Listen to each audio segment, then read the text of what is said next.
Today we will discuss about the various changes at puberty. Main देखिएगा बेटा, जब हमने वेरियस स्टेजेस के बारे में किया था, सबसे पहले हमने इन्फेंसी पीरियड के बारे में डिस्कस किया था। इन्फेंसी के बाद में क्या आया था? चाइल्डहुड आया था। चाइल्डहुड के बाद में हमारे पास एडोलसेंस आया था। एडोलसेंस के बाद में अडल्टहुड आया। तो प्यूबर्टी क्या होती है? जिस एज के अंदर जो बच्चा है वो सेक्सुअली मैच्योर हो जाता है, रिप्रोड्यूस करने की कैपेसिटी रख लेता है, सेक्स ऑर्गन कंप्लीटली मैच्योर हो जाते हैं, उसको क्या बोलते हैं? हम प्यूबर्टी एज बोलते हैं।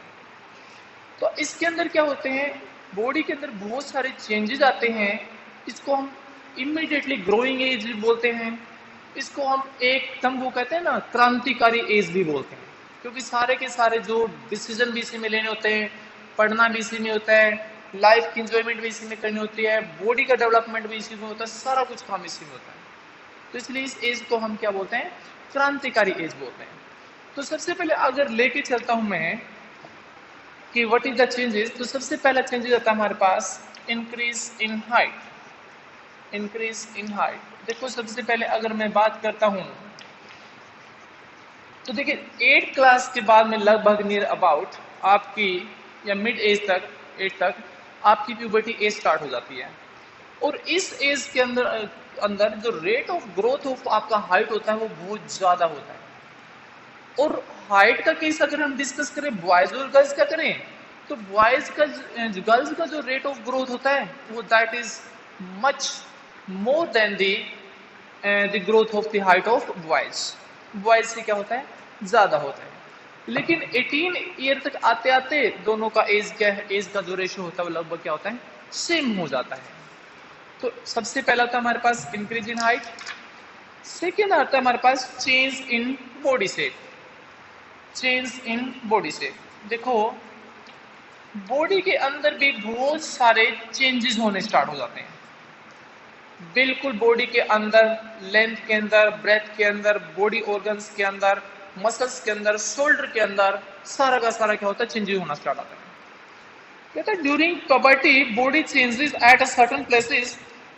कहता है बॉयज और गर्ल्स के अंदर क्या होता है? अलग अलग तरह से चेंजेस आने स्टार्ट होते हैं। जैसे मैं फॉर एग्जांपल अगर बात करके देखूं, तो सबसे पहले हम अगर बात करें गर्ल्स के अंदर, तो pelvic bone grow, region below the breast become broader. और अगर मैं बॉयज की बात करूं तो शोल्डर्स जो होते हैं वो ब्रॉडर यानी कि बड़े चौड़े हो जाते हैं। And the body muscles grow more फॉर्मेटरी देन इन गर्ल्स। एक बात ध्यान रखना, यहाँ पर अगर मसल्स की बात करूं तो बॉयज के अंदर जो मसल्स होती हैं वो मच स्ट्रोंगर होती है एज कंपेयर टू गर्ल्स। ठीक है, तो रेट ऑफ ग्रोथ जो मसल्स का होता है बॉयज का वो ज्यादा होता है इनिशियल फॉर्म में, स्ट्रोंगर भी होता है, हार्ड भी होता है। लेकिन अगर गर्ल्स की बात देखें तो उसके अंदर मसल्स जो होते हैं ना वो सॉफ्ट होती है। थर्ड आता है हमारे पास change in voice. Change in voice, अगर वॉइस की बात करूं तो देखो प्यूबर्टी से पहले अगर बात करूं तो it is very difficult to understand the voice of any boys और गर्ल्स। मान लीजिए कोई छोटा बच्चा है, 5 साल का, एक लड़की है एक लड़का है, और दोनों को क्या करो आप आवाज प्रोड्यूस कराओ तो दोनों की आवाज से हमको पता नहीं लगेगा कि लड़का एक लड़की है।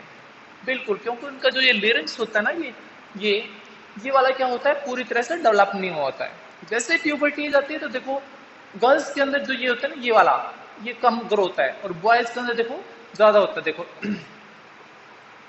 देखिए ये बाहर की तरफ निकला होता है, और अगर गर्ल्स की देखें तो कम होता है। जैसे ही बाहर की तरफ निकलता है तो उसके कारण जो होता है, जो वॉइस होता है उसकी साउंड जो होती है क्या होती है? लाउड हो जाती है। और जो गर्ल्स होती है उसकी साउंड क्या होती है? लिरिक्स यानी कि वो होती है श्रिंक हो जाती है। इसको हम एडम्स एप्पल भी बोलते हैं, एडम्स एप्पल के नाम से भी बोलते हैं। तो दोनों के अंदर बाद में चेंजेस होने स्टार्ट आते हैं। अगर हम मेल की बात करें तो साउंड बिल्कुल ब्रॉड हो जाएगी, और अगर गर्ल्स की बात करें तो श्रिंक हो जाएगी। तभी आप देखना बॉयज और गर्ल्स अगर आप कोई बोलोगे तो मैं, जबकि आप मेरे सामने नहीं हो, तो मैं इमीडिएटली बता दूंगा कि गर्ल्स बोल रही है या बॉयज बोल रहे हैं। कहते हैं voice is produced due to voice and lyrics present in the throat. At puberty, muscle attached to the voice bags also grow. It can easily seen from outside the throat. The voice box in boys in larger than girls.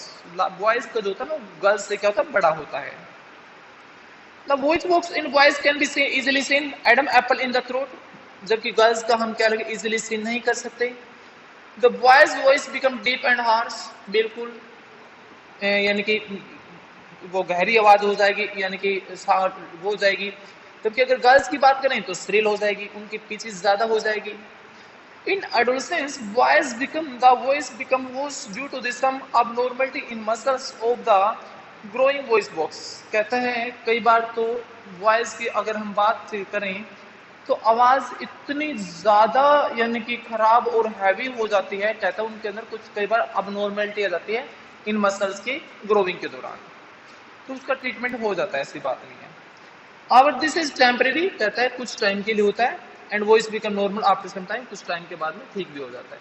जिससे कई बार आप करते हैं ना कफ के दौरान हमारे पास इसके अंदर कुछ चेंजेस आ जाते हैं, वॉइस चेंज हो जाती है, तो after some time it become normal.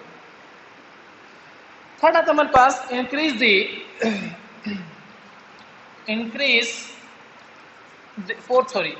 The activity of sweat. देखो ये स्वीट वर्ड आ गई, ये ऐसा आ गया, तो सारी की सारी जो एक्टिविटी होती है ना ये ग्लैंड्स की होती है, स्वीट ग्लैंड्स। अब स्वीट ग्लैंड्स का मतलब होगा, देखो जब प्यूबर्टी एज स्टार्ट होती है तो देखना बेटा आपकी जो स्किन होती है वो बिल्कुल ऑयली हो जाती है, ठीक है। और इस ऑयली स्किन के कारण क्या होता है, कुछ को तो जैसे बॉयज या गर्ल्स को क्या होता है, गर्ल्स दोनों को चेहरे पे क्या पिंपल्स भी हो जाते हैं और कुछ सोचने लगते हैं पता नहीं क्या बीमारी है, कि ऐसा कुछ भी नहीं है, ये नॉर्मल है।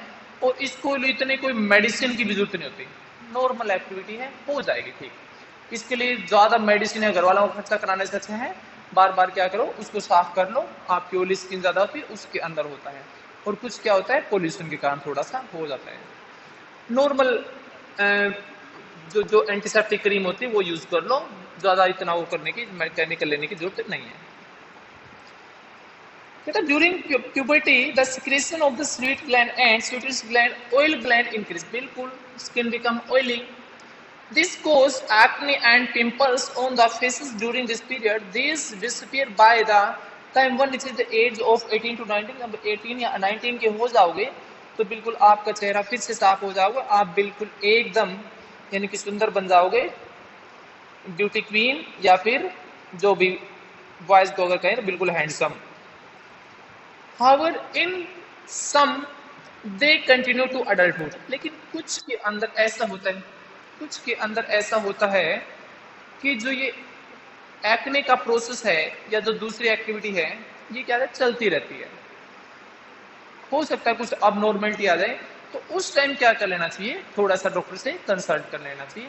लेकिन क्या होता है बेटा, ये होता है इस टाइम ब्लड के अंदर कुछ ना कुछ पूरी तरह से प्यूरिफिकेशन ना होना पाना, तो उसके प्यूरिफिकेशन के लिए ज्यादा इतना वो करने की जरूरत नहीं, नॉर्मल जो फूड होता है वो आप यूज कीजिए, आपके ठीक हो जाएंगे, ऐसे कुछ भी नहीं है। नेक्स्ट अगर हम बात करते हैं फिफ्थ की, तो आता हमारे पास development of sex organs.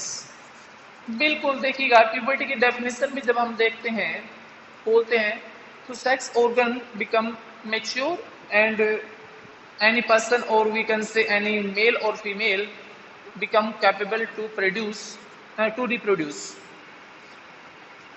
puberty। reproductive organs for boys and girls become functional or we can say they are completely mature and start functioning। in boys male sex organs like the testis and penis develop completely। अगर हम female की बात करता हूँ अगर वो उसकी बात करता हूँ टेस्टिस अगर कम्प्लीटली डेवलप होगी तो मेल सेक्स हार्मोन्स क्या बनाएगी, स्पर्म बनाना स्टार्ट कर देगी। और गर्ल्स की अगर मैं बात करूँ the ovaries enlarge and egg produce करना स्टार्ट करेगी, और एग प्रोड्यूस करना स्टार्ट करेगी तो टेस्टोस्टेरोन और एस्ट्रोजन, दो मैंने तुमको बताए थे, मेल के अंदर टेस्टोस्टेरोन सेक्स हार्मोन्स होता है और फीमेल के अंदर एस्ट्रोजन होता है, दोनों के दोनों बनने स्टार्ट हो जाते हैं। नेक्स्ट आता हमारे पास reaching mental and intellectual. Reaching mental and intellectual. देखो इससे पहले जब बच्चा होता है, छोटा होता है, तो शायद वो समझ नहीं पाता। तो उसको क्या करते हैं हम, बेटा ऐसे मत करो, बेटा ऐसे मत करो, ये होता है। लेकिन इस एज के अंदर आने के बाद आपके पेरेंट्स ये कहने लगते हैं, बेटा आपको अच्छा क्या लग रहा है वो कीजिए। मतलब आप क्या होता है, emotionally as well as mental जो होते हैं वो पूरी तरह से डेवलप हो चुके होते हैं। आपका ब्रेन पूरी तरह से क्या कर रहा है, काम करना स्टार्ट कर देता है। तो पेरेंट्स क्या करते हैं, देखो बेटा अब हम आपको क्या करते हैं, समझा सकते हैं, हम आपके ऊपर प्रेशर नहीं डाल सकते, ठीक है। तो सोचने की शक्ति आपकी जो होती है कंप्लीटली हो जाती है। दूसरे इमोशनल ज्यादा होते हैं कुछ बच्चे, ठीक है ना, इमोशनल तो देखते हो सोसाइटी में, ठीक है, कुछ बच्चों के अंदर तो कुछ होने भी लग जाता है, तो वो इमोशनल ज्यादा होते हैं। कुछ को धमका दिया, रोने लग गए, तो इमोशनली ज्यादा होते हैं, ठीक है। चलते हैं, adolescence is also period of the change the persons way of thinking. बिल्कुल थिंकिंग टोटली चेंज हो जाती है, और कुछ तो इस टाइम थिंकिंग इतनी गलत हो जाती है कि घर वालों से अलग होकर क्या करते हैं, बाहर का पीयर ग्रुप जो होता है ना वो उनको पसंद आने लगता है। When the brain acquire to great capacity for learning, और ब्रेन की जो होती है ना इस टाइम जो कैपेसिटी होती है सबसे ज्यादा होती है कि लर्निंग करे। लेकिन अगर आप नहीं करते तो, अगर सिंपल सी बात अगर मैं बात करूं बेटा, एक वक्त सिंपल अगर हम और आप कंपेयर करते हैं, जैसे कि क्या करते हैं, कोई पैराग्राफ देते हैं आपको सिंपल सा, एक आपको दे दो और एक मेरे को दे दो, कहेगा आप लर्न करके दिखाओ कुछ तीसरे सब्जेक्ट का जो ना आपने पढ़ा ना मैंने पढ़ा, तो शायद आप क्या करोगे 15-20 मिनट में उसको लर्न कर दो, और मेरे को क्या लगेगा 1 घंटा लग जाएगा। तो क्यों, क्योंकि इस टाइम आपकी लर्निंग कैपेसिटी ना वो बिल्कुल टॉप लेवल पे है। The intellectual development takes place and the adolescents spend considered time on thinking, planning and future etc. In fact, it is exhausting phase of the growth. बिल्कुल आपकी growth का peak period होता है। During this phase, journey flowing कहते हैं चीजें क्या आ सकते हैं आपके उसमें बड़ी, The adolescent become more independent and self conscious. हर बच्चा चाहता है मेरे को कोई कुछ ना करे, बस मैं इंडिपेंडेंट हूं, मेरी दादागिरी चलेगी, अब मेरे को कोई कुछ मत कहना भाई, ठीक है।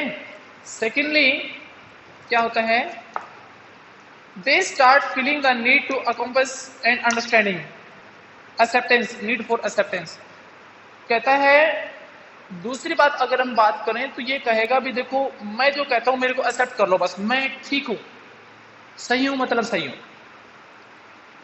Third, they may be undergo and develop relationship with person in opposite sex, मतलब बॉयज है तो सीधी सी बात है मेरी फ्रेंड्स क्या गर्लफ्रेंड है, और गर्लफ्रेंड है तो मेरा बॉयफ्रेंड है, लेकिन और ये सारा का सारा क्या एक दिखावा है। They need to company of the friend, बिल्कुल पीयर ग्रुप से है, ठीक है जी, चलो पार्टी में चलते हैं, बीचे को क्या करना ना, कौन सा सॉन्ग चलाएंगे, आंटी पुलिस बुला लेगी, आंटी को बुलाने तो पुलिस अपना तो ऐसे ही चलेगा, सही बात है। कहते हैं adolescence is an emotional time, in this phase hormones में कॉज मूड स्विंग, कहता है पूरा हार्मोन्स डेवलप हो चुका होता है इस टाइम में। अगर किसी भी तरह की आपने गलत हरकत कर दी तो इसका मतलब आपका लाइफ पीरियड जो होता है ना उसी के दौरान गुजर जाएगा। आपकी बॉडी कंप्लीटली हार्मोन्स डेवलप कर होती है, अगर आपने कुछ गलत आदत में पड़ गए या ऐसे कुछ पड़ गए तो इसका मतलब आपका हार्मोनिक चेंज बिगड़ जाएगा। At time, adolescents may feel insecure while trying to adjust the changes taking place body and environment. और अगर माइंड में कुछ गलत आ गया है, भाई मेरे को तो उसके साथ रहना है, मेरे को तो उसके साथ जाना है, आंटी पुलिस क्या से आंटी आर्मी बुला ले, मैं बिल्कुल नहीं मानूंगा, तो कहता है उस माइंड को चेंज करना बहुत मुश्किल हो जाता है, उस माइंड को सेट करना बहुत मुश्किल हो जाता है, क्योंकि इसमें फाइटिंग एज ज्यादा होती है। Adolescents should learn to cope with the stress caused by the changes, और स्ट्रेस में भी ज्यादा आते हैं बच्चे, ठीक है, कुछ तो इतने स्ट्रेस में आ जाते हैं पता नहीं क्या इनका चमन उजड़ गया ऐसे लगता है, ठीक है ना, भाई कोई शादी कर रखी थी उसकी वाइफ भाग गई, 3 बच्चे छोड़ के बेचारे को पालने पड़ेंगे, तो इतने स्ट्रेस में आ जाता है, जबकि ऐसा कुछ होता ही नहीं, क्योंकि उनके ऊपर क्या होता है पेरेंट्स का हाथ होता है, ऐसा कुछ झूठ होते ही नहीं है, लेकिन क्या करें चेंजेस है। Every human being has passed through these phase of life, और ऐसा नहीं है कि आप ही हो, कहता है ह्यूमन इस यूनिवर्स के अंदर जितने भी पर्सन हैं वो सारे के सारे इस चेंजेस से क्या होते हैं, पास आउट होते हैं, गुजरते हैं। तो इसको नॉर्मल एज मानकर एक आपकी बॉडी के अंदर एक नॉर्मल चेंजेस है, ना कि कोई ऐसी एक्टिविटी कि भाई किसी के साथ हुई नहीं, मेरे साथ भगवान ने ये क्या कर दिया भाई। ऐसा कुछ भी नहीं है, कोई स्पेशल गिफ्ट नहीं मिला, भगवान सबको देता है ये। कुछ बच्चे कंट्रोल कर लेते हैं, लेकिन कुछ क्या कर लेते हैं, बिल्कुल ही अनमेच्योरिटी दिखा देते हैं।